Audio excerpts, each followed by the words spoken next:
Pandemic SNAP benefits, formerly known as food stamps, are coming to an end.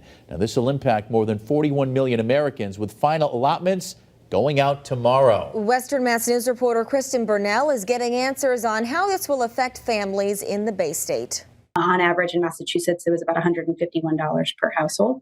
And so families have been receiving that extra COVID SNAP since March 2020.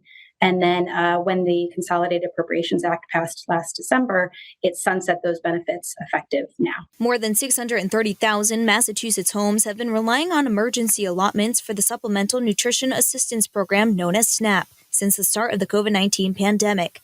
Those families will receive their final extra payments on Thursday. Then regular benefits will resume. That is a substantial amount, especially when you look at the increasing costs of food, especially just the basic items like eggs, milk, butter.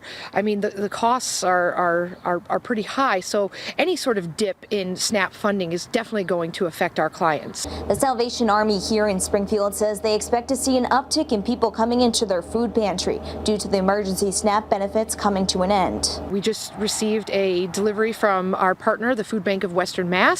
And we're out purchasing food as well to make sure that our shelves are stocked and we're ready for the influx of new and returning clients. Social Services Director Danielle Littell tells Western Mass News they are also welcoming any food donations from the community to help keep up with the need. She adds as the emergency SNAP benefits come to an end, their doors will remain open to anyone. The Salvation Army pantries are open to anyone and everyone. So just come to one of your local Salvation Army pantries and we'll be happy to serve you. Reporting in Springfield, Kristen Burnell, Western Mass News.